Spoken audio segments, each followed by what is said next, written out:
ৰাজধানী দিল্লীত পুনৰ বোমাতংক মঙ্গলপুৰী আৰু বুৰাৰীৰ দুখন চিকিৎসালয়লৈ ইমেইল উল্লেখযোগ্য যে আজি নিশা মঙ্গলপুৰীত এক অনুষ্ঠানত অংশগ্ৰহণ কৰাৰ কথা আছে মুখ্যমন্ত্ৰী ডক্টৰ হিমন্ত বিশ্ব শৰ্মাই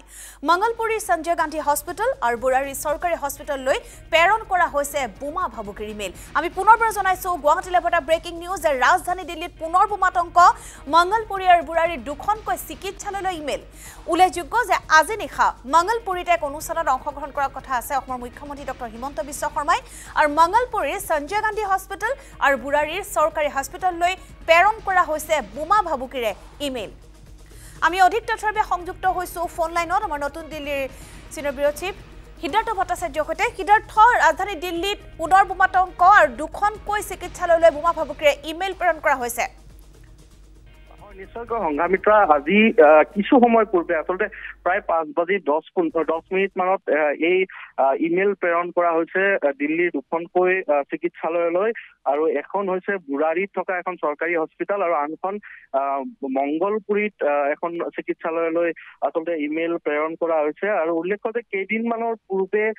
দিল্লী এনচিআৰৰ প্ৰায় 100খন বিদ্যালয়লৈ শিক্ষানুষ্ঠানলৈ এনে ধৰণে আসলে ভাবুকি ভৰা ইমেইল প্ৰেৰণ কৰা হৈছিল আৰু তাৰ পিছতে দেখা গৈছিল যে সকলো হস্তম হৈ পৰিছিল আৰু আজিও দেখা গৈছে যে এখনৰ পিছত এখন প্ৰথমে বুৰাৰী চিকিৎসালয়লৈ আহিছিল ভাবুকি ভৰা ইমেইল আৰু তাৰ পিছতে দেখিবলৈ পোৱা গ'ল যে মঙ্গলপুৰী এখন চিকিৎসালয়লৈ এই যি ইমেইল সেই ইমেইল প্ৰেৰণ কৰা হৈছে আৰু তাত উল্লেখ কৰা হৈছে যে বোমা সংস্থাপন কৰা হৈছে চিকিৎসালয় কেইখনত আৰু তাত আসলে বোমাৰে উৰুৱাই দিয়াৰ এক প্ৰকাৰ ভাবুকি দিয়া হৈছে আৰু এই যি চিকিৎসালয় আছে ইতিমধ্যে তাত আসলে দিল্লী আৰক্ষীয়ে তেওঁলোকৰ দল তাত উপস্থিত হৈছে ফায়াৰ ব্ৰিগেডৰ দলো তাত উপস্থিত হৈছে আৰু তেওঁলোকে সকলো ধৰণৰ বোমা বিশেষজ্ঞৰ দলো তালৈ প্ৰেৰণ কৰা হৈছে আৰু তাত তেওঁলোকৰ যি যাৱতীয় যি পৰীক্ষা নিৰীক্ষা তেওঁলোকে চলাই আছে কিন্তু এই মুহূৰ্তত ক'ব লাগিব যে হয়তো ইয়া পূৰ্বৰ দৰে কোনো দুষ্ট চক্ৰ এনে ধৰণৰ যি ঘটনা সেই ঘটনা সংঘটিত কৰিব পাৰে বুলি পোনপ্ৰথমতে এক সন্দেহ কৰা হৈছে কিয়নো ইয়াৰ পূৰ্বে যিহেতু 100খনকৈ শিক্ষানুষ্ঠানত এনে ধৰণৰ ইমেইল প্ৰেৰণ কৰা হৈছিল আৰু ভয় খুৱাবলৈ চেষ্টা কৰা হৈছিল আৰু এইবাৰ দেখিবলৈ পোৱা গৈছে যে চিকিৎসালয়ত তেনেধৰণে আচলতে তেনেধৰণৰ ইমেইল প্ৰেৰণ কৰা হৈছে দিল্লীত 25 মেত নিৰ্বাচন আছে আৰু নিৰ্বাচনৰ পূৰ্বে এনে ধৰণৰ এটাৰ পিছত আনটো আচলতে এনে ধৰণৰ ইমেইল দি ভাবুকি প্ৰদান কৰা যি ঘটনা তাক আচলতে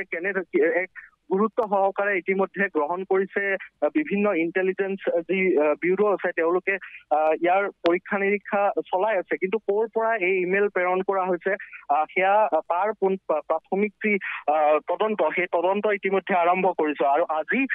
যি মঙ্গলপুৰীৰ যিহেতুকে এখন চিকিৎসালয়ত এনে ধৰণৰ বোমা আতংকৰ সৃষ্টি হৈছে তাত ইমেইল আহিছে আৰু সেই স্থানতে আচলতে অসমৰ মুখ্যমন্ত্ৰী ডক্টৰ হিমন্ত বিশ্ব শৰ্মাই আজি এক নিৰ্বাচনী অনুষ্ঠানত অংশগ্ৰহণ কৰাৰ কথা আছে নিশাৰ ভাগত এতিয়া দেখিবলৈ যদি এই যি বোমাতংক ইয়াৰ পৰীক্ষা নিৰীক্ষাৰ পিছতহে গম পোৱা যাব সিদ্ধাৰ্থ ভট্টাচাৰ্য আপোনাক ধন্যবাদ জনাইছো।